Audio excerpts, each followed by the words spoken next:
Overdrive today, we bring you the Bmw i4 road test, a quick ride in the Honda CB300F, and bring you a special treat from Britain. Hello and welcome to Overdrive. I am Soini. That Bmw has always been known to put drivers' needs first, which is why we were very curious to find out whether the electric cars would also retain this aspect. Here's Tuhin with the first drive review of the Bmw i4. Now, if you happen to be someone who likes cars and driving, then this rapid shift towards electrification looks quite bleak, right?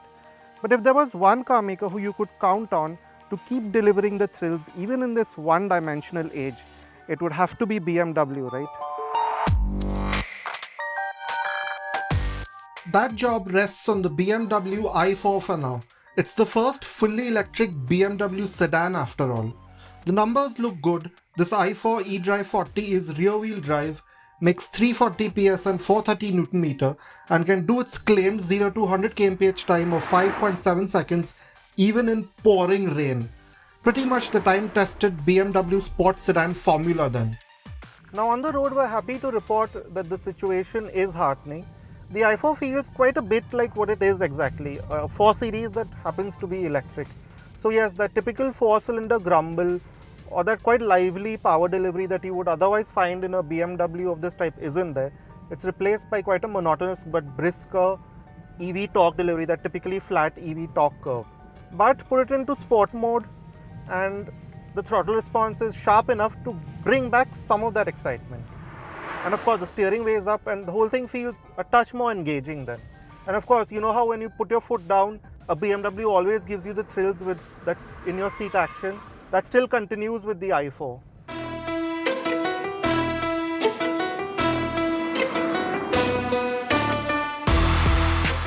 For more sedate driving, you have the Eco Pro and Comfort modes.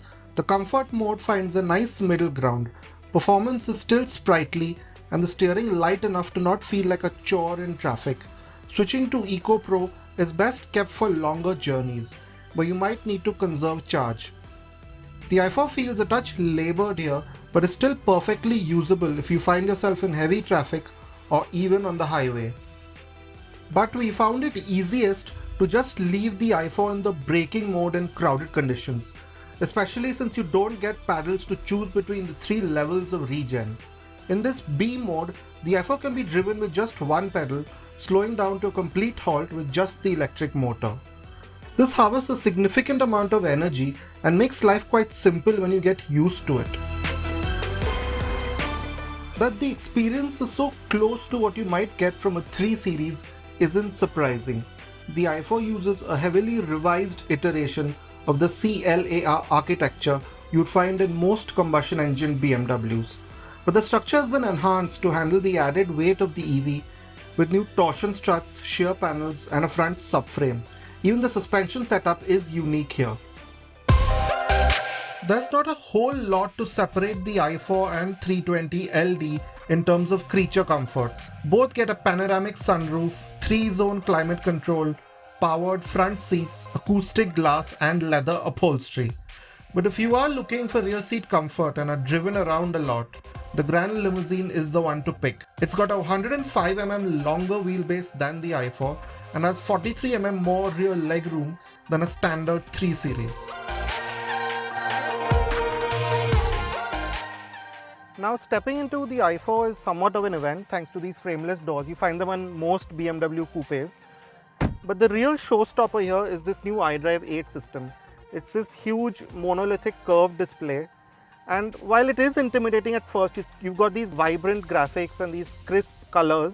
It's quite easy to get used to it. It's got a phone-like layout with these many icons, and you also get physical redundancies here to sort of guide you through them. So while there are many sub-menus, they are quite easy to get used to.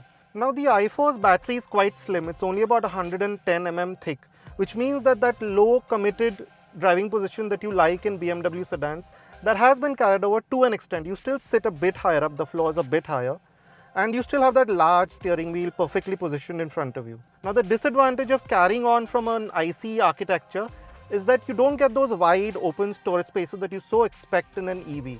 So you still have this wide center console, you still have regular sized door pockets, and the floor is still quite high. So space management isn't quite what you would expect in an EV.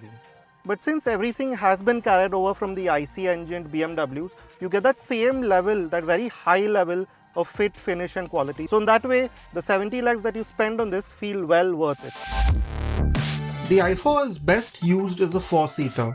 There's more headroom than the sloping roofline suggests, especially if you're of average height. But the marginally higher floor does eat into under-thigh support for rear passengers. There's also a large central tunnel that will make life difficult for the third passenger. Boot space is a useful 470 litres, especially with the large hatch and the folding second row. But with the motor at the rear, there is no spare wheel, a significant drawback considering our road conditions.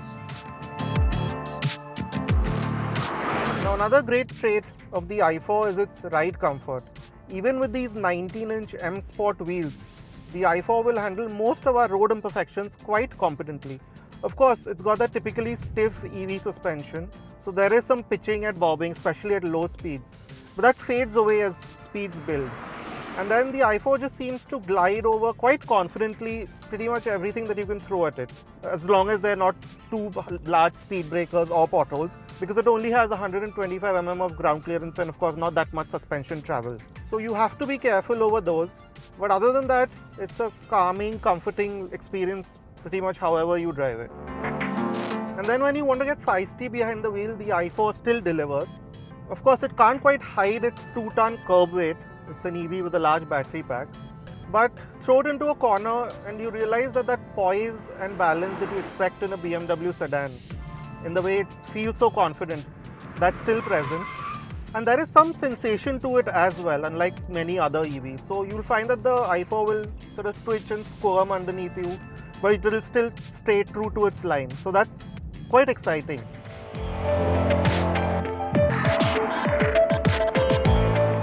But hold on a second, because for a few lakhs more than the i4, about 4 or 5 lakhs, you can get yourself into one of these, a 530i M Sport, which is a proper old school BMW. To start with, it's a bigger car than the i4 and the 3 Series. You will look at the 530i for the sheer driving pleasure it offers. To start with, that 2-litre petrol is fizzy, it's vibrant, it's got great alert power delivery.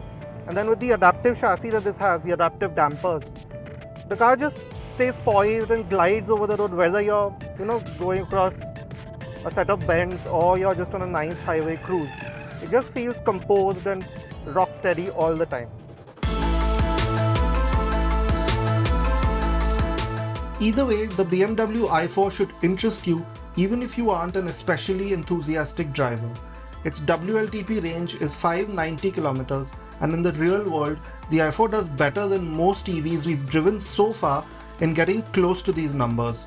We managed a city range figure of 495 kilometers, which was largely down to the quite effective B mode. The system recoups a significant amount of energy, and the power unit too seems efficient in general. The addition of a heat pump also adds to this impressive range figure. Equally impressive is the i4's efficiency on the highway. We managed 472 kilometers of highway range. It's only a slight dip, probably down to the commendable 0.24 coefficient of drag. A useful addition is the charging features integrated into the iDrive system. It allows you to control not just preconditioning and set charging schedules, but will even let you control the current level and the cooling fans. Surprisingly, we think the BMW i4 is one of the better value BMWs you can buy right now. Yes, it could do with better practicality and maybe some more creature comforts, but for just under Rs 74 lakh on-road Mumbai, you get an EV with genuine long-distance ability that doesn't seem to come at the cost of driving character. It bodes well for the future. Yes, we actually have reached that point in time where if you have 70 to 80 lakhs to spare, then you can choose between BMW sedans that are either battery powered or naturally aspirated engines. We'll take a very quick break here on the show, but coming up on the other side, we'll acquaint you with a new naked street motorcycle from Honda. Stay with us, you're watching Overdrive.